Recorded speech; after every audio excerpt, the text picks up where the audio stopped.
Hello दोस्तों, welcome to toppers तक। Class 10th की मैथमेटिक्स में आप सभी का एक बार फिर से स्वागत है। क्लास 10th में ट्रिग्नोमेट्री आपका खत्म हो चुका है मेरे भाई। ट्रिग्नोमेट्री के बाद हम स्टार्ट कर रहे हैं चैप्टर नंबर 9। चैप्टर नंबर 8 आपका था ट्रिग्नोमेट्री, वो खत्म हो चुका है। ठीक है, उसके सभी एक्सरसाइज खत्म हो चुके हैं। लिंक आपको डिस्क्रिप्शन बॉक्स में मिल जाएगा। अगर आप नए स्टूडेंट हैं तो वहाँ से देख सकते हैं। ठीक है, आज 9वां चैप्टर स्टार्ट करते हैं। 9 में आपका केवल और केवल एक एक्सरसाइज है जिसका नाम एक्सरसाइज 9.1। ठीक है, चैप्टर का नाम क्या है? त्रिकोणमिति के कुछ अनुप्रयोग। देखो, पहले जब एनसीईआरटी नहीं चलती थी तो नाम था क्या? ऊंचाई और दूरी। बेसिकली ऊंचाई और दूरी ही पढ़ना है, लेकिन चैप्टर का नाम बदल करके जब से एनसीईआरटी बुक लगी है तो कर दिया गया त्रिकोणमिति के कुछ अनुप्रयोग। ठीक है, पहले क्या रहता था? पहले ऊंचाई और दूरी ही चैप्टर का नाम था जब हम लोग पढ़ा करते थे। ठीक है, तो हाइट एंड डिस्टेंस इंग्लिश में कहेंगे। ठीक है, तो यही चीज़ आपको इस चैप्टर में पढ़ना है, हाइट एंड डिस्टेंस ही पढ़ना है। चैप्टर का नाम क्या है? त्रिकोणमिति के कुछ अनुप्रयोग। मतलब कि त्रिकोणमिति का प्रयोग ही करके ये जो आपकी एक्सरसाइज है, जो आपका चैप्टर है, वही सॉल्व होगा। ठीक है, त्रिकोणमिति अगर आपने पढ़ा है तो ये जो आपका चैप्टर है वो बहुत ही ईजी हो जाएगा, कोई तकलीफ आपको नहीं होगी। चैप्टर के नाम से पता चल रहा है ना। देखो, त्रिकोणमिति के कुछ अनुप्रयोग, कि त्रिकोणमिति के कुछ प्रयोग कर करके हमको एक एक्सरसाइज क्या करनी है? सॉल्व करनी है। बेसिकली इस चैप्टर में क्या पढ़ना है? ऊंचाई और दूरी पढ़ना है। ये बात आप समझ गए होंगे। ठीक है, एक ही एक्सरसाइज है, उसी को पढ़ लेना है, लेकिन लंबी एक्सरसाइज है। 16 क्वेश्चन हैं, नंबर ऑफ क्वेश्चन 16, लेकिन बहुत ही ईजी मेथड से मैं बताऊँगा, कोई दिक्कत यहाँ पर नहीं होगी। ठीक है, देखो मैं आपको बताना चाहता हूँ कि ऊंचाई और दूरी, ठीक है, ये पढ़ना है आपको। तो देखो, इस चैप्टर में जैसे आपने अगला चैप्टर पढ़ के आए हो तो उसमें एक राइट एंगल ट्रायंगल बनता था कि नहीं बनता था? आप कहते हैं बिल्कुल बनता था। तो यहाँ पर भी वही बात होगी मेरे भाई कि यहाँ भी एक राइट एंगल ट्रायंगल ही बनेगा। जितने क्वेश्चंस आपके सॉल्व होंगे वो सब 90 अंश राइट एंगल ट्रायंगल पे ही बनेंगे। ठीक है मेरे भाई, राइट एंगल ट्रायंगल क्या होगा कि एक एंगल आपका क्या होगा? 90 अंश का होगा, और एक एंगल आपका थीटा होगा। और आप जानते हैं थीटा के सामने हमेशा क्या होता है? लंब होता है। 90 के सामने हमेशा कर्ण होता है, और थीटा के साथ वाला जो एंगल बनता है उसे क्या कहते हैं? आधार कहते हैं। इतनी बातें तो मैंने आपको बहुत पहले बता चुका हूं जब ट्रिग्नोमेट्री पढ़ाया था। ठीक है, ये बातें आपको क्लियर होंगी, इसमें कोई दिक्कत नहीं, नो डाउट। ठीक है, आप कहेंगे जी भाई कोई दिक्कत नहीं है। देखो, अब इसमें दो बातें आपको पढ़नी है। अगर यहाँ पर दिख रहा हो तो मैं लिख देता हूँ। एक पढ़ना है आपको उन्नयन कोण,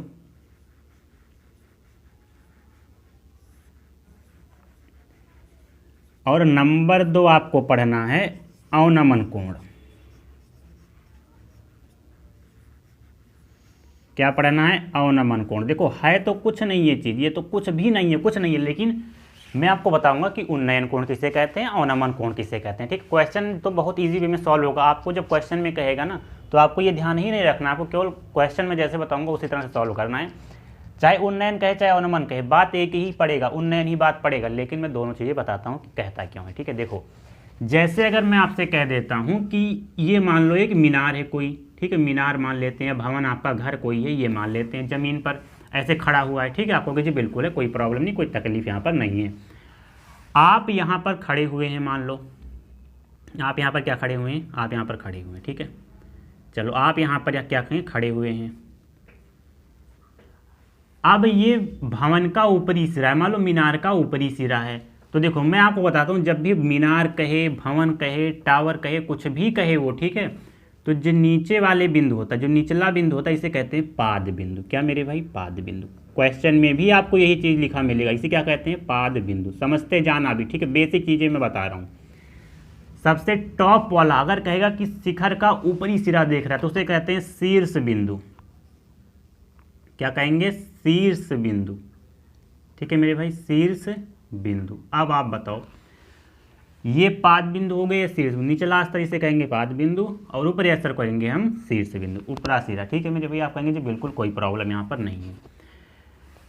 ये व्यक्ति यहाँ पर खड़ा है, जब ये अपना, इसे क्या करना है? इसे शीर्ष बिंदु देखना। जब आप कोई, जैसे मान लो आप अभी खड़े हुए हैं, ठीक है, आप मान लो मीनार कोई है, उसका ऊपरी सिरा जब देखोगे तो अपना आंख ऊपर करके ही तो देखोगे, आंख ऊपर करके। जब आपको अपना सर उठाना पड़े, आप आंख ऊपर करके देखोगे ऊपरा सिरा ना, तो जब आप आंख ऊपर करके ऐसे ऊपरा सिरा देखोगे तो ऊपरा सिरा ऐसे तो देखोगे, ऐसे ही तो देखोगे। देखो, ऐसे देख रहे हो ना, ऐसे देख रहे हो कि नहीं?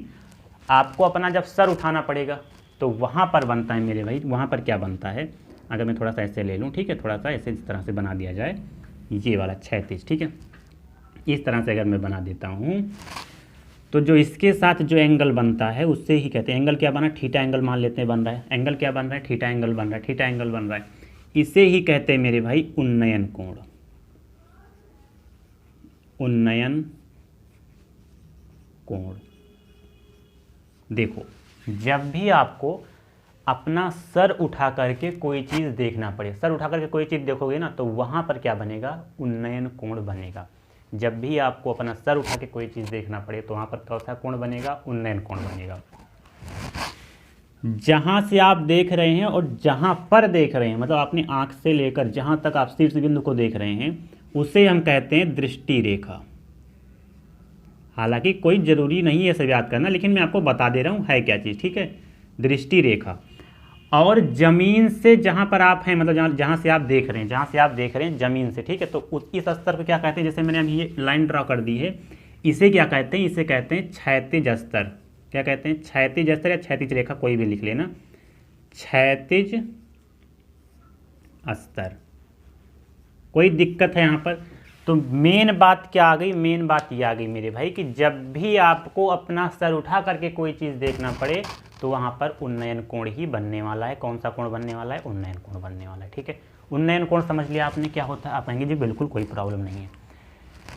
उन्नयन कोण तो भाई हमें समझ में आ गया। अब अवनमन कोण क्या होता है? अवनमन कोण, what is angle of depression, यही तो होगा। अवनमन कोण को इंग्लिश में क्या कहते हैं? एक बार मैं देख लेता हूँ। हाँ ठीक है, उन्नयन कोण एंगल ऑफ एलिवेशन कहते हैं, अवनमन कोण एंगल ऑफ डिप्रेशन कहते हैं, ठीक है मेरे भैया? डिप्रेशन कहते हैं, एक second, depression, angle of depression, हाँ बहुत सही, कोई दिक्कत नहीं है। अब देखो, जैसे मान लो ये आपका घर है, कौन सा? एक हैप्पी होम आपका घर है, स्वीट होम, ठीक है? ये आपके घर की बालकनी है। क्या है? आपके घर की बालकनी है। ये आपके घर की बालकनी हो गई भाई, ठीक है? आपको जी बिल्कुल हो गई। यहाँ पर आप खड़े हुए हैं, यहाँ पर क्या है? आप खड़े हुए हैं, यहाँ पर मान लो कोई खड़ा है, कोई व्यक्ति खड़ा है, ठीक है? और यहाँ पर एक क्या है? आपका फुटबॉल, मान लो यहाँ पर ऐसे है, ऐसे फुटबॉल है। तो आप अपने घर से, अभी तक यहाँ पर क्या था? उन्नयन कोण में क्या था? आप अपने सर को ऐसे उठा करके देख रहे थे, ठीक है? उठा करके ऊपर वाला बिंदु देख रहे थे। लेकिन मैं आपसे कहता हूँ, अगर आपको नीचे बॉल देखना है तो अपने आप सर को ऐसे झुका करके तो देखोगे। देखो ऐसे सर को झुका करके तो देखोगे, ऐसे करके देखोगे ना, आपको जी बिल्कुल देखें, कोई प्रॉब्लम नहीं है। तो जब भी आपको अपने सर को नीचे करके देखना पड़े, ठीक है, तो वहाँ से देखो, ये एंगल ऐसे तो देखोगे, ऐसे तो देखोगे, तो ये क्या कहलाएगी? ये आपकी दृष्टि रेखा कहलाएगी। ये क्या कहलाएगी? अरे भाई दृष्टि रेखा तो कहलाएगी, दृष्टि रेखा ही तो कहलाएगी। आपको जी बिल्कुल कहलाएगी, कोई दिक्कत नहीं, दृष्टि रेखा कहलाएगी। तो देखो, इसके क्षैतिज से, अगर क्षैतिज में एक मैं लाइन ड्रॉ कर दूँ, ये क्षैतिज में अगर मैं लाइन ड्रॉ कर देता हूँ, तो एंगल कौन सा बन रहा है? देखो एंगल यहीं तो बन रहा है, एंगल देखो थीटा यहाँ पर बन रहा है, एंगल थीटा बन रहा है। एंगल थीटा बन रहा है कि नहीं बन रहा है? कोई दिक्कत यहाँ पर नहीं होगी। देखो, अपने सर को जो ऐसे झुका करके देखोगे तो ये फुटबॉल दिखेगा आपको जी बिल्कुल दिखेगा। तो यहीं से जहाँ पर आपका एंगल, जहाँ से आप देख रहे हो, देखो यहाँ पर देख रहे थे ना, यहाँ पर देख रहे थे, तो यहाँ से एक लाइन ड्रॉ कर दिया गया क्षैतिज स्तर पर। फिर यहाँ से देख रहे हो तो यहाँ पर हमने एक क्षैतिज स्तर पे लाइन ड्रॉ कर दिया, क्षैतिज स्तर पे लाइन ड्रॉ कर दिया, आपको जी बिल्कुल कर दिया। तो यहाँ पर ये एंगल क्या बना? थीटा बना, और इसी को हम कहते हैं अवनमन कोण। अवनमन कोण।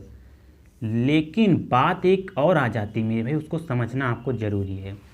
अगर मैं यहाँ से ऐसे लाइन ड्रॉ कर दूँ, यहाँ से, ठीक है, यहाँ से ऐसे, चलो यहाँ पूरा लाइन ड्रॉ कर देता हूँ। यहाँ पर अगर मैं आपको लाइन ड्रॉ कर देता हूँ, यहाँ पर अगर मैं लाइन ड्रॉ कर देता हूँ, और मैं आपसे कहता हूँ यहाँ पर भी थीटा ही बना देता हूँ, यही एंगल यहाँ पर बना देता हूँ, जो एंगल यहाँ पर बनाया था ना, यही एंगल यहाँ पर बना देता हूँ, और मैं कहता हूँ कि ये भी एंगल आपका अवनमन कोण ही कहलाएगा। तो आपको कि कैसे कहलाएगा, ये कैसे हो जाता है? अरे भाई, अवनमन कोण तो भी आपने कहा यहाँ पर बनेगा, जहाँ से कोई चीज़ देख रहा है वहाँ से आप क्षैतिज ड्रा कर दो, और वहाँ पर जो एंगल बनेगा उसी को हम क्या कहते थे? उन्नयन कोण कहते थे। यहाँ पर जो कहेंगे, यहाँ पर कहेंगे अवनमन कोण कहेंगे। तो आपने कैसे यहाँ पर थीटा कर दिया, इसके बराबर इसको कैसे कर दिया? देखो मैं आपको बताता हूँ मेरे भाई। जैसे अगर आप दो पैरेलल लाइन ड्रा कर दें, पैरेलल लाइन आपने ड्रा कर दी, आप कहेंगे जी बिल्कुल कर दिया, कोई प्रॉब्लम नहीं, कोई तकलीफ यहाँ पर नहीं है, कोई तकलीफ यहाँ पर आपको नहीं होनी चाहिए, ठीक है? अगर मैं ये कोण थीटा ले लेता हूँ, तो मैं आपसे पूछता हूँ ये कोण कितना होगा? बताओ, कक्षा 9वीं में, 8वीं में, 7वीं में पढ़ा था कि नहीं? ज्योमेट्री पढ़ा था कि नहीं? वहाँ पर पढ़ा रहा होगा, बिल्कुल पढ़ा रहा होगा, कोई दिक्कत नहीं है। अगर ये कोण थीटा है तो ये भी कोण थीटा है। अगर ये कोण 60 अंश है मान लो, तो ये कोण भी आपका 60 अंश ही होता था। अगर ये कोण 70 अंश है तो ये भी कोण 70 अंश ही होता था। बताओ, यहाँ तक कोई दिक्कत नहीं है। क्यों होता था? एकांतर कोण से। एकांतर कोण होता था। क्या होता था मेरे भाई? एकांतर कोण। ठीक है, समझ पाए मेरी बात? तो सेम प्रोसेस, अगर ये थीटा है तो मैं सुविधा के लिए यहाँ पर भी तो थीटा लिख सकता हूँ कि नहीं लिख सकता हूँ, बताओ? नहीं तो दिक्कत ये हो जाएगा मेरे भाई, जैसे ये एंगल थीटा होगा, ये आपको एक राइट एंगल ट्रायंगल दिख रहा है ना, अरे यहाँ पर हमेशा 90 ही बनेगा, 90 ही बनाना है। देखो तो आप जानते हो 90 के सामने हमेशा क्या होगा? कर्ण होगा। थीटा के सामने हमेशा क्या होगा? लंब होगा। अभी तक हम जो त्रिभुज पढ़ते आ रहे थे, एक राइट एंगल ट्रायंगल, इसी तरह पढ़ते आ रहे थे, लेकिन ज़रूरत क्यों पड़ी जब यहाँ पर क्षैतिज से बना रहा था, थीटा एंगल बना रहा था, तो आप भी यहाँ से एक लाइन ड्रॉ कर दें, यहाँ भी 90 बन जाएगा, 90 के सामने कर्ण होगा, थीटा के सामने लंब होगा। लेकिन थोड़ा असुविधा हो जाती। हम लोगों ने स्टार्टिंग से क्या पढ़ते आए हैं, इस तरह से, चाहे ये वाला, चाहे इस तरह से ट्रायंगल मैंने बनाया होगा कभी, चाहे इस तरह से ट्रायंगल बनाया होगा कभी। ठीक है, तो यही दो ट्रायंगल हमने अभी तक पढ़ के आए। अब ये ट्रायंगल हो जा रहा है उल्टा। ये ट्रायंगल कैसा हो जाएगा? ऐसे मिला दोगे आप तो ट्रायंगल देखो इस तरह से अपोजिट, उल्टा ही तो हो गया। तो सुविधा के लिए हम जानते हैं कि अगर ये थीटा है तो ये भी थीटा होगा एकांतर कोण से। आप कहोगे जी बिल्कुल होगा। तो अगर ये एकांतर कोण से ये थीटा हो गया और ये हमारा 90 हो जाएगा, ये हमारा 90 हो जाएगा, तो हम स्टार्टिंग से जैसे पढ़ते आ रहे थे कि 90 के सामने कर्ण, थीटा के सामने लंब, और थीटा के साथ वाला क्या होगा? आधार होगा। और बेसिक से हम क्वेश्चन को सॉल्व कर पाएंगे और फिर कभी हमें दिक्कत नहीं होगा कि अवनमन कोण देखना है कि उन्नयन कोण देखना है। आपको कोई भी एंगल मिल जाए, आप एंगल यहाँ पर बनाइए, इस नीचे ही बनाना है आपको एंगल, और क्वेश्चन में जो कहा गया उसको सॉल्व करना है। ठीक है, बात समझ पाए कि नहीं समझ पाए, बताओ? उन्नयन कोण, अवनमन कोण में कोई दिक्कत है? उन्नयन कोण जब कहेगा जब आपको अपना सर उठा करके कोई चीज़ देखना पड़ेगा, वहाँ पर उन्नयन कोण। जब आपको अपना सर नीचे करके कोई चीज़ देखना पड़ेगा तो क्षैतिज से जो कोण बनेगा उसे हम कह देते हैं, क्या कहते हैं? अवनमन कोण कहते हैं। ठीक है, अब दो बातें मैं आपको और बताना चाहता हूँ। देखो अब बात आती है यहाँ पर रेशियो की। जैसे इसमें क्वेश्चंस में क्या होगा कि एक एंगल आपको दिया रहेगा, जैसे एक आपको दिया रहेगा, मान लो लंब दे दिया, या लंब दे दिया, आधार पूछा गया है, आपको लंब दे दिया, कर्ण पूछा गया है, कर्ण दे दिया, आधार पूछा गया, तो मतलब आपको एक चीज़ दिया रहेगा, एक साइड दी रहेगी, दूसरी साइड आपको निकालनी रहेगी। थीटा आपको दिया रहेगा। तो देखो जैसे अब मैं यहाँ पर एक चीज़ मैं आपको लिख देता हूँ, यल बट्टे में के, लाल बट्टे का कैसे कहते हैं। ठीक है, ये आप जानते हैं, बेसिक से पढ़ा होगा स्कूल में, कभी नहीं कोई आपको गुरुजी ने जरूर बताया रहा होगा। ठीक है, मैंने नहीं बताया था, मैंने कहा क्यों यार फालतू में आपको, लेकिन मैं आपको बताना चाहता हूँ कि यल का मतलब कि लंब, ये क्या होगा? ये आपका हो जाएगा साइन थीटा, यहाँ पर होता है। लंब बटे कर्ण क्या होगा? Sine theta. तो कर्ण बटे लंब क्या होगा? साइन का उल्टा कोसेक थीटा। आधार बटे कर्ण क्या होगा? Cos theta. कॉस का उल्टा सेक थीटा, कर्ण बटे आधार हो जाएगा। लंब बटे आधार क्या होता है? Tan theta. तो आधार बटे लंब क्या होगा? कॉट थीटा होगा। कॉट थीटा होगा कि नहीं होगा? बिल्कुल होगा, यही चीज़ होगा, कोई प्रॉब्लम नहीं है। तो अगर आपको लंब और आधार में कोई रेशियो पूछ लिया जाए तो चाहे आप टैन लगाओ, लंब और आधार का रेशियो देखो तो आप टैन भी मिल रहा है, कॉट भी मिल रहा है, तो आप चाहे टैन लगाओ चाहे कॉट लगाओ, बात सेम ही। यानी कैसे? देखो जैसे मान लेते हैं क्वेश्चन में कहा गया है कि एक मीनार से, मतलब मान लो कोई व्यक्ति है, देखो यहीं पर आपको बता देता हूँ, यहाँ पर देखो, यहाँ पर आपको बताता हूँ, एक क्वेश्चन मैं आपको बताना चाहता हूँ, उसको समझने का प्रयास करना। जैसे कोई कहता है कि एक मीनार पर, मतलब मान लेते हैं कि एक मीनार है, ठीक है, मीनार है जिसकी लंबाई 30 मीटर है। कितनी मीटर है? 30 मीटर है, 30 मीटर है। ठीक है, आपको जी बिल्कुल है। और एक बिंदु से वो 30 अंश का कोण बना रही है। कितने अंश का कोण बना रही है? 30 अंश का कोण बना रही है। ठीक है, 30 अंश का कोण बना रही है। तो उस बिंदु से मीनार के पाद की दूरी आपको बतानी है, ये दूरी आपको बतानी है। ठीक है, एक मीनार से एक बिंदु का जो कोण, उन्नयन कोण बन रहा है वो 30 अंश का बन रहा है, एक 30 अंश का कोण बन रहा है, और उस बिंदु से मीनार के पाद की दूरी x है, और जो आपका मीनार है वो कितना मीटर का है? 30 मीटर का है। ठीक है, तो आपको देखना है कि रिलेशन कौन सा बन रहा है। देखो लंब और आधार का रिलेशन बन रहा है, तो लंब और आधार में कौन कौन सा रिलेशन होता है? लंब आधार या आधार लंब में टैन और कॉट का रिलेशन होता है। तो अगर मैं आपसे मेरे भाई कहता हूँ, देखो 1 मिनट में देख रहा हूँ आपको दिख रहा है कि नहीं? नीचे तक बिल्कुल दिख रहा है, कोई दिक्कत नहीं है मेरे भाई। अगर मैं टैन थीटा लगाता हूँ तो टैन थीटा बराबर क्या होता है? टैन थीटा होता है आपका लंब बटे में आधार। आपको भी जी बिल्कुल होता है, लंब बटे आधार होता है, आपको भी जी बिल्कुल होता है। टैन थीटा कितना है? 30 अंश, तो टैन 30 अंश ले लो। मैंने अपने हिसाब से क्वेश्चन लिया, देखो दोनों बताता हूँ आपको भी। ठीक है, लंब कितना है? 30 है, 30 लिख लो, बटे में आधार कितना है? मैंने x मान लिया तो आधार x ही लिख लेते हैं। ठीक है, tan 30 अंश की वैल्यू 1/√3 होती है, आपको जी बिल्कुल होता है, तो 30 बटे में x हो गया। कैंची गुणा कराना जानते हो, कैंची गुणा कराना, तो x एक कम x हो जाएगा, x बराबर कितना 1 हो गया, और 30√3, 30 और गुणे में √3 तो 30√3 हो गया, 30√3 हो गया। आप कहोगे जी बिल्कुल हो गया, कोई प्रॉब्लम कोई तकलीफ नहीं है। तो x की वैल्यू कितनी आ गई, x की वैल्यू आपकी आ गई 30√3। अब आप कहोगे कि लंब बटे आधार होता है tan, tan लिया है, तो कॉट भी तो होता है आधार बटे लंब, तो आओ कॉट थीटा भी ले लेते हैं। अगर मैं कॉट थीटा ले लेता हूँ, कॉट थीटा बराबर क्या होता है, आधार बटे लंब। देखो कॉट थीटा क्या होगा, आधार बटे लंब होगा, उल्टा होगा। तो अगर कॉट 30 अंश लिया जाए, कॉट 30 अंश लिया जाए, तो आधार कितना होगा, आधार आपका x दिया गया, x ले लेते हैं, बटे में लंब आपका 30 मीटर दिया गया, तो 30 ले लेते हैं, आपको जी बिल्कुल ले लेते हैं। कॉट 30 अंश की वैल्यू कितनी होगी, कॉट 30 अंश की वैल्यू होगी √3, √3 बराबर x बटे में 30 हो गया। तो अगर मैं आपसे कहता हूँ x बराबर कितना होगा, तो इसका क्रॉस मल्टीप्लाई करा दो, 30√3, 30√3 हो गया। तो आपको एक बात समझ में आई कि अगर लंब पूछ लिया जाए, आधार निकाल रहे हैं, तो चाहे आप कॉट लो चाहे आप tan लो, आंसर 30√3 यहाँ भी आएगा, 30√3 यहाँ भी आएगा। तो कोई भी आप लो, अगर साइन और कॉस, साइन कोसेक में मिल रहा है तो चाहे साइन लो या कॉसेक लो, कॉस सेक में मिल रहा है तो चाहे आप कॉस लो चाहे सेक लो, tan कॉट में मिल रहा है चाहे आप tan लो चाहे कॉट लो, आंसर सेम ही दोनों में आएगा। ठीक है, मेरे इतनी बातें आपको समझ में आएगी, इसमें कोई दिक्कत आपको नहीं होगी। ठीक है, हालांकि ये क्वेश्चन सभी बहुत ही ईजी मेथड से सॉल्व होंगे, कोई दिक्कत यहाँ पर नहीं होगी। ठीक है, अवनमन कोण, उन्नयन कोण, उन्नयन कोण जब आपको सर उठा के देखना पड़े तो वहाँ से क्षैतिज से जो कोण बनेगा थीटा बनेगा। उन्नयन कोण जब आपको सर नीचे करके कोई चीज़ देखना पड़े तो क्षैतिज से और जो कोण बनेगा उसे क्या कहते हैं, थीटा बनेगा। और आप जानते हैं कि ये दोनों एकांतर कोण होते हैं, तो यहाँ पर भी थीटा बना लेते हैं, कोई प्रॉब्लम कोई तकलीफ आपको नहीं होगी। ठीक है, तो हमें लगता है आपको ये क्वेश्चन समझ में आया होगा। जितना भी अभी मैंने आपको बोर्ड पर लिखा है ये बहुत इंपॉर्टेंट चीज़ है, यही बेसिक है, यही स्टार्टिंग है। ठीक है, तो इसको आप नोट कर सकते हैं, 5 सेकंड का टाइम देता हूँ, इसके बाद हम क्वेश्चंस करेंगे, बिल्कुल बेसिक से करेंगे, कोई प्रॉब्लम नहीं होगी। अगर आपको ये चैनल, अगर आपको क्वेश्चन समझ, जितना मैंने थ्योरी पार्ट बताया अगर आपको समझ में आ रहा है तो दोस्तों के साथ जरूर शेयर किया करो, चैनल पर नए चैनल को सब्सक्राइब किया करो। ठीक है, कमेंट सेक्शन आप जरूर किया करो आपको ये लेक्चर कैसा लग रहा है। ठीक है मेरे भाई, तो आप देखो नोट कर लो, 5 सेकंड का टाइम देता हूँ, फिर मैं क्वेश्चन स्टार्ट करता हूँ एक्सरसाइज वाले। ठीक है मेरे भाई, आपको भी जी बिल्कुल कोई प्रॉब्लम नहीं।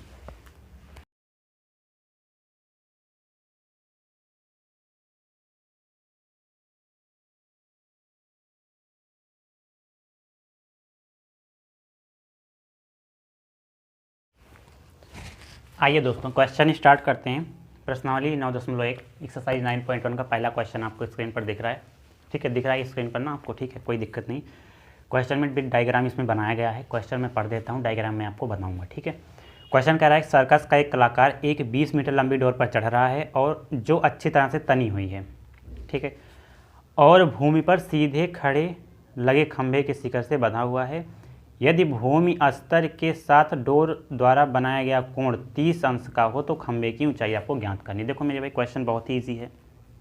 कैसे, देखो क्वेश्चन का क्या रहा है, देखो हाँ डायग्राम यहाँ पर बनाया ही गया, डायग्राम बनाया गया। देखो डायग्राम में समझाता हूँ क्या, जो क्वेश्चन में कहा गया उसी के अकॉर्डिंग डायग्राम बना दिया गया है। डायग्राम क्या कह रहा है कि सर्कस का एक कलाकार 20 मीटर लंबी डोरी पर चढ़ रहा है जो अच्छी तरह से तनी हुई है। भूमि पर सीधे लगे खंभे, एक भूमि पर खंभा है, देखो खंभा ऐसे तो खड़ा होता है, खंभा कैसे खड़ा होता है, ऐसे खड़ा होता है ना, जो पोल वोल वगैरह कैसे होते हैं ऐसे तो खड़े, सीधा तो खड़ा होता है, आपको जी बिल्कुल खड़ा होता है। कह रहा है कि एक सर्कस का कलाकार है जो 20 मीटर लंबी डोरी पर चढ़ रहा है जो अच्छी तरह से तनी हुई है, भूमि पर सीधे खड़े लंबे लगे खंभे के शिखर पर बना हुआ है। तो एक सर्कस कह रहा है, सर्कस वाला है ना, वो एक खंभा है और खंभे के सिरे पर एक डोरी है, वो ऐसे तनी हुई है। ठीक है, इस तरह से बनाया गया है और इसकी जो लंबाई है, ऐसे क्या किया उसने ऊपर बांध दिया और नीचे, ठीक है, नीचे बांध दिया। तो इसकी जो डोरी की लंबाई है, ऐसे चढ़ रहा है वो कितना है, 20 मीटर है, 20 मीटर है, 20 मीटर है। और वो कह रहा है कि भूमि के साथ डोरी द्वारा बनाया गया कोण, भूमि के साथ, ये भूमि तो होगा, ये देखो भूमि तो होगा, भूमि के साथ डोरी द्वारा बनाया गया उन्नयन कोण कितना है, 30 अंश का है, ये 30 अंश का दिया गया है। ये आपका 90 दिख रहा है कि नहीं दिख रहा है, बताओ, कोई दिक्कत यहाँ पर, ये 90 डिग्री तो है, 90 डिग्री आपको दिख रहा है, आपको ये बिल्कुल दिख रहा है। अब वो कहता है खंभे की ऊंचाई आपको ज्ञात करनी, कौन सी ऊंचाई, खंभे की ऊंचाई। खंभा क्या है, खंभा यही तो है मेरे भाई ना, खंभे की ऊंचाई आपको ज्ञात करनी है। नोटेशन क्या है, बी सी ए, ये बी है, ये ए है, ये सी है, इस तरह से दिया गया है। आपको ए बी की लंबाई, यही ऊंचाई आपको ज्ञात करनी, एच आपको ज्ञात करना है, ठीक है। चाहे आप एच लिखो या ना लिखो, कोई प्रॉब्लम, कोई तकलीफ हमको नहीं है। देखो क्वेश्चन को कैसे सॉल्व करोगे, देखो क्वेश्चन को देखो पहले। अगर आप इन ट्रायंगल ए बी सी में आप देखते हैं, ए बी सी में अगर आप देखते हैं, तो मेरे भाई एक चीज़ बताओ, आपको निकालना क्या है, आपको निकालना है, देखो 90 के सामने हमेशा कर्ण होता है, थीटा के सामने हमेशा लंब होता है, और थीटा के साथ वाला जो आपका एंगल बनेगा उसी का कहते हैं हम आधार कहते हैं। आप कहोगे जी बिल्कुल कहते हैं, कोई प्रॉब्लम यहाँ पर नहीं, हमने बहुत बार पढ़ा ये सब चीज़ें, ठीक है। देखो करना क्या आपको करना यह है कि आपको देखना है, आपको लंब निकालना है, कर्ण आपको दिया गया, कौन सा रेशियो लंब और कर्ण में होता है, लंब और कर्ण में कौन सा रेशियो होता है। तो आप जानते हो साइन और कोसेक दो ही ऐसे रेशियो हैं जो लंब और कर्ण में अप्लाई होंगे, ठीक है। तो आप साइन लगाओ, तो आप जानते हो कि साइन थीटा बराबर क्या होता है, साइन थीटा। आप कोसेक भी लगाओगे तो क्वेश्चन पाओगे, साइन थीटा क्या होता है, लंब बटे कर्ण, ठीक है। आप कहोगे जी बिल्कुल है। तो साइन थीटा दिया गया है, तो थीटा कितना है यहाँ पर, देखो एंगल कितना है 30 अंश, तो साइन 30 अंश ले लो, साइन 30 अंश बराबर लंब आपको नहीं पता, लंब की कितना ए बी है, चाहे आप एच लिख लो, ए बी हमने कितना माना, एच माना है, तो एच लिख लो, एच लिख लेते हैं, कोई बात नहीं, बटे में। आप देख रहे हैं कर्ण कितना है, कर्ण ए सी कितना है आपका, ए सी आपका दिया गया है 20 मीटर, ए सी 20 मीटर आप लिख लिया, ठीक है, कोई बात नहीं। साइन 30 अंश की वैल्यू होती है 1/2, 1/2 बराबर एच बटे में 20, एच बटे में कितना आ गया, 20 आ गया। क्रॉस मल्टीप्लाई, कैंची गुणा कराना जानते हो, 20 एकम 20 हो गया, बराबर कितना हो गया, 2h हो गया। तो h बराबर कितना आएगा, 20/2 आएगा, 20/2 आएगा कि नहीं आएगा, बिल्कुल आएगा। तो 2 एकम 2, 2 दहम में 20, h कितना आ गया, 10 मीटर आ गया। हाइट कितनी आ गई, h मीटर, मतलब खंभे की जो ऊंचाई कितना आ गया आपका, 10 मीटर आ गया। हाइट कितना आ गया, 10 मीटर आ गया। यही तो आपको प्रूफ करना था यार, यही तो आपको पूछा गया था। कोई प्रॉब्लम इसमें हुई, कोई प्रॉब्लम हुई बताओ, कोई प्रॉब्लम नहीं है। जब आप ये ट्रायंगल जो आप राइट एंगल ट्रायंगल है, जब आप ये बना ले जाएंगे, डायग्राम बना ले जाएंगे, तो क्वेश्चन सॉल्व हो जाएगा, नो प्रॉब्लम, ठीक है मेरे भाई। 10 मीटर आ गया, कोई प्रॉब्लम नहीं, आपको रेशियो पता है। जब उसने ऊंचाई पूछ लिया है, कर्ण आपको दिया गया है, लंब आपको निकालना है, लंब निकालना है, कर्ण दिया गया, तो दो ही तो रेशियो होते हैं, साइन और कोसेक। तो चाहे आप साइन लगाओ चाहे कोसेक लगाओ, आंसर सेम ही आएगा, ठीक है। नोट कर सकते हैं इसे आप, 5 सेकंड का मैं टाइम दे देता हूँ आपको।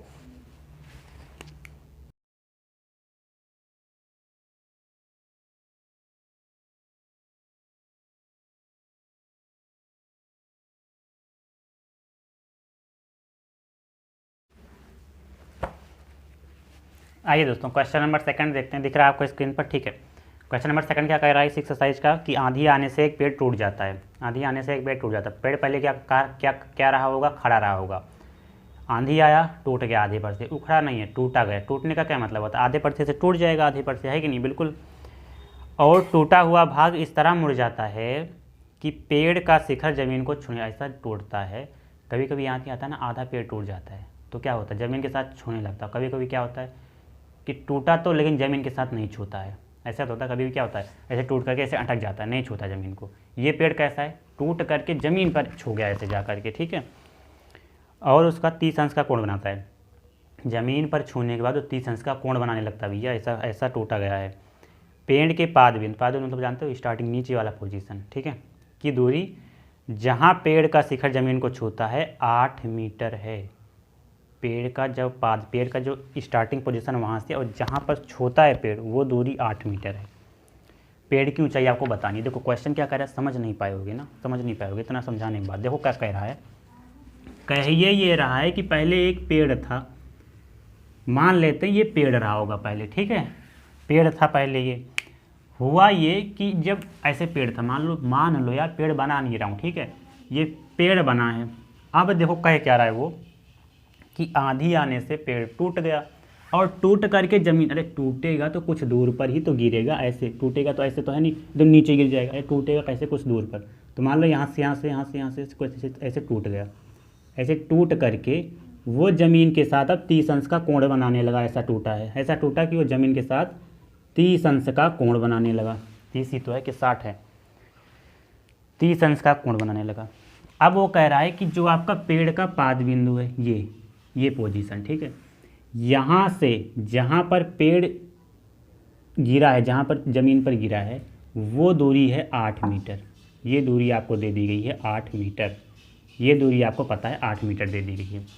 अब वो कहता है कि आपको ये ऊंचाई, टोटल ऊंचाई आपको बतानी है पेड़ की, कितनी ऊंचा पेड़ था पहले, ये टोटल ऊंचाई आपको बतानी है। टोटल ऊंचाई बतानी है आपको, वैसे बिल्कुल बतानी है, कोई प्रॉब्लम नहीं है।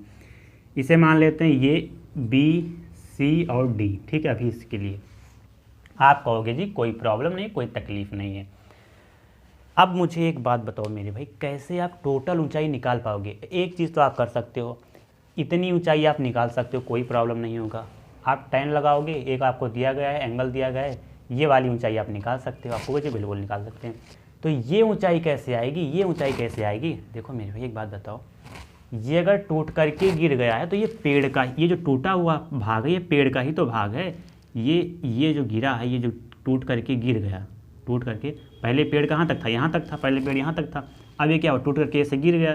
तो अगर मैं इसको ऐसे खड़ा कर दूँ, ऐसे खड़ा कर दूँ, तो ये पेड़ भी तो बन जाएगा। अगर मैं इसको खड़ा कर देता हूँ तो ये पेड़ ही तो बन जाएगा, पेड़ ही तो बन जाएगा, है कि नहीं?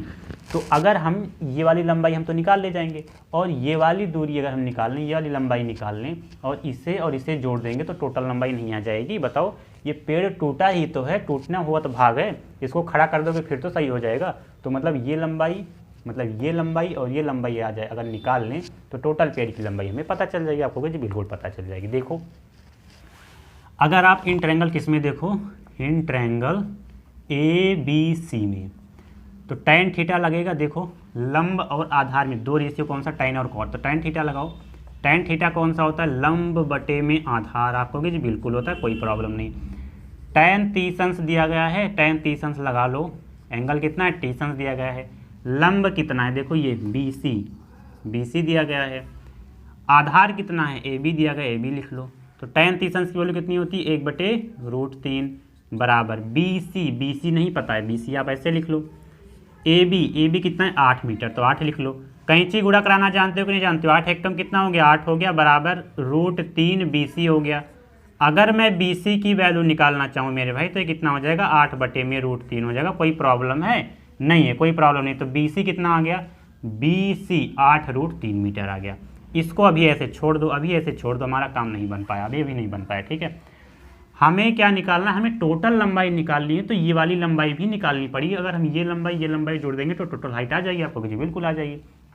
अब एक बात बताओ, आधार कर्ण या आधार या कर्ण में कौन सा रेशियो होता है? बताओ कौन सा रेशियो होता है, कॉस या सेक होता है? तो कॉस थीटा लगाते हैं। कॉस थीटा इन ट्रायंगल, वही इन ट्रायंगल ABC में ही अगर हम कॉस थीटा लगाएं, कॉस थीटा क्या होता है? आधार बटे कर्ण, यही तो होता है, आधार बटे कर्ण होता है। कॉस थीटा, कॉस 30 अंश लिख लेते हैं, कॉस 30 अंश लिख लेते हैं थीटा की वैल्यू। आधार कितना है? AB दिया गया है, AB लिख लो। कर्ण कितना दिया गया है? AC लिया गया है, AC लिख लो। कॉस 30 अंश की वैल्यू कितनी होती है? √3/2 होता है। आपको जी बिल्कुल होता है। AB कितना है? 8 मीटर है। AB कितना? 8 मीटर हो गया। AC नहीं पता, AC हमको निकालना है। कैंची गुणा कराना जानते हो, तो √3 AC हो गया, और ये कितना हो गया? 8 दूना 16। तो AC बराबर कितना आ गया मेरे भाई? 16/√3, 16/√3 मीटर हो गया, 16/√3 मीटर हो गया। अब मुझे बताओ, हमें BC भी पता चल गया, हमें AC भी पता चल गया, टोटल ऊंचाई हम निकाल सकते हैं कि नहीं निकाल सकते? इतना तो अब काबिल हो ही चुके हैं कि ये लंबाई और प्लस ये लंबाई कर देंगे तो टोटल हाइट आ जाएगी। आपको कि जी बिल्कुल आ जाएगी। तो आप DB मतलब H जो हमने नाम दिया है, H आप कैसे निकाल पाओगे? H कैसे निकाल पाओगे बताओ? H ऊंचाई जो आपने लिखा है, H को आप DB भी लिख सकते हैं, लेकिन मैंने H मान लिया तो H ही लिख लो, कोई दिक्कत नहीं है। H कैसे आएगा? अगर हम AC कर दें प्लस का BC कर दें, AC और BC अगर हम जोड़ देते हैं, तो H आ जाएगा कि नहीं जाएगा? अरे AC का मतलब क्या हुआ? यही तो हो जाएगा DC यही तो होगा। AC का मतलब क्या है? DC ही तो ऐसे गिर गया है। तो AC प्लस BC कर दें तो हमें टोटल ऊंचाई H मिल जाएगी। आपको जी बिल्कुल मिल जाएगी। तो H बराबर क्या होगा? देखो, AC कितना दिया गया है? 16/√3, 16/√3 लिख लो। BC निकाला है अभी, देखो 8/√3, 8/√3 लिख लो, 8/√3 हो गया। नीचे कितना होगा, √3 होगा। 16 8 कितना हो गया, 24 हो गया। कॉन्जुगेट गुणा कराओ, √3 बटे √3, √3 गुणे √3 कितना होता है, 3 होता है। इसको इरेज करके एक शॉर्ट स्टेप में लिख लो, 3 हो गया। 3 8 24 हो गया। तो टोटल एच कितना आ गया आपका, टोटल पेड़ की ऊंचाई टोटल कितनी रही होगी, 3 8 24, तो 8√3, 8√3 मीटर पेड़ की ऊंचाई थी। 8√3 मीटर पेड़ की ऊंचाई थी। क्या 8√3 ही आपके आंसर में आ रहा है, 8√3, हाँ 8√3 आ रहा है। कभी कभी √3 की वैल्यू रख के पूछा जाता है, √3 की वैल्यू होती है 1.732। अगर मान लो 1.732 रखोगे तो 8 से गुणा कराना पड़ेगा, ठीक है। तो आंसर आपका क्या हो जाएगा, फाइनल आंसर ये होगा h बराबर 8√3 मीटर, ठीक है मेरे भाई, कोई दिक्कत नहीं होगी। ऐसे ही आपको निकालना है। पेड़ टूटने, जब पेड़ टूटेगा, खंभा टूटेगा, घर टूटेगा, तो ऐसे ही तो मतलब घर तो चलो ठीक है, घर नहीं, खंभा टूटता है, पेड़ टूटता है, तो ऐसे ही तो गिरेगा। तो अगर आप कर्ण निकाल लेंगे और इसका लंब निकाल लेंगे और दोनों को आप जोड़ देंगे तो टोटल ऊंचाई हमको पता चल जाएगी। कोई प्रॉब्लम, कोई डाउट यहाँ पर नहीं है, ठीक है। तो नोट कर सकते हैं इसे आप अब।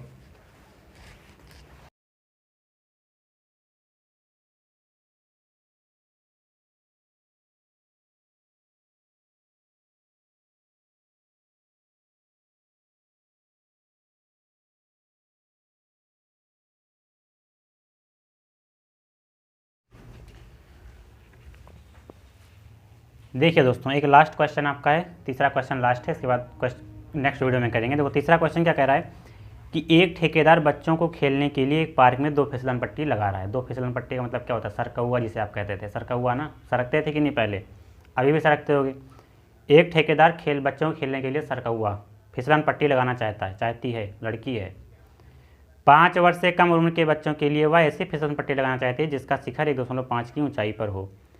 5 वर्ष के जो बच्चे हैं, 5 वर्ष से कम उम्र के बच्चे, उनके लिए फिसलन पट्टी की लंबाई, ऊंचाई जो है वो 1.5 मीटर की ऊंचाई पर लगाना चाहती है।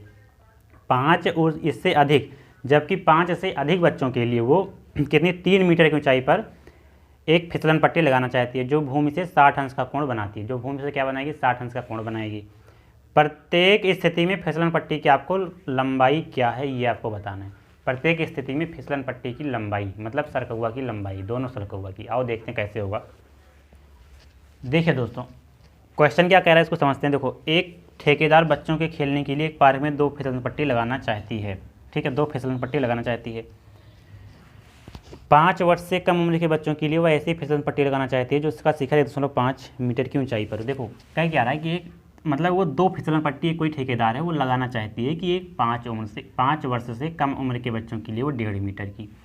तो ऊंचाई कैसे, देखो जो 5 वर्ष से कम उम्र के बच्चे हैं ना, उनकी जो ऊंचाई वो 1.5 मीटर की ऊंचाई पर लगाना चाहती है, 1.5 मीटर, 1.5 मीटर की ऊंचाई पर वो सरकौआ लगाना चाहती है, ठीक है, ठीक है।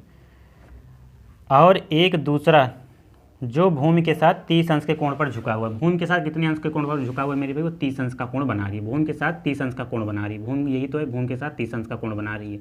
ये लास्ट क्वेश्चन है आपका, इसके बाद कोई नहीं क्वेश्चन होगा, ठीक है। 30 अंश का कोण बना रही है।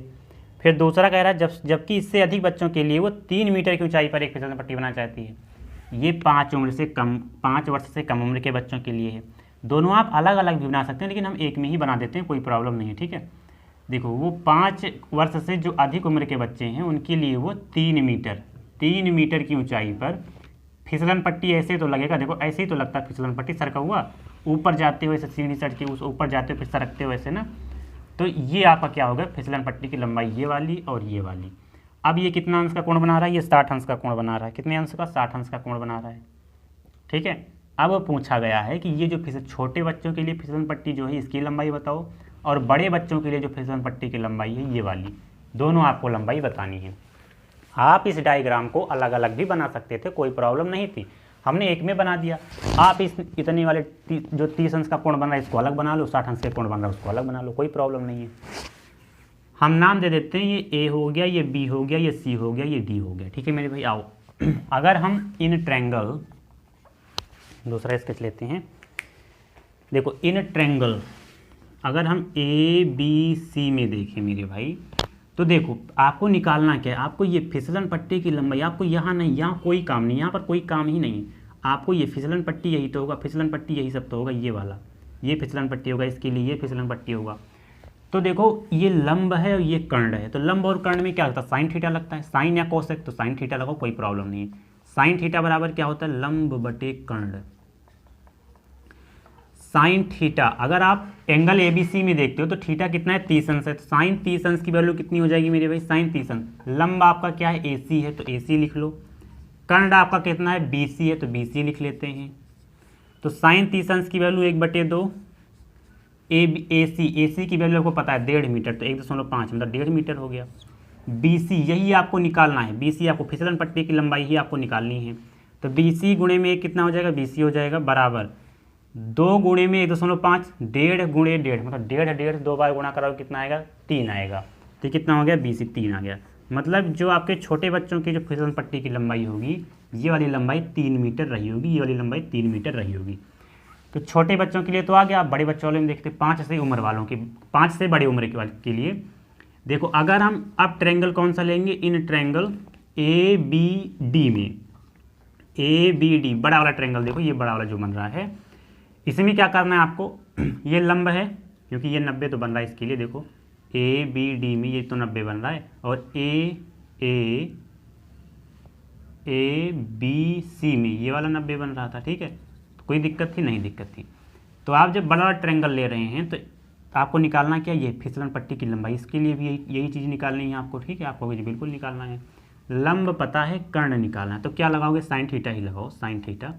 साइन थीटा बराबर क्या होता है, लंब बटे कर्ण, यही तो होता है, आपको बिल्कुल होता है, कोई प्रॉब्लम नहीं है। साइन थीटा, आपकी बात देखो ए बी डी में एंगल कौन सा है, 60 अंश वाला, ये वाला एंगल है 60 अंश, तो साइन 60 अंश बराबर कितना हो गया, लंब आपको 3 दिया गया है, कर्ण आपको निकालना है। कर्ण का मतलब क्या हुआ, ए डी।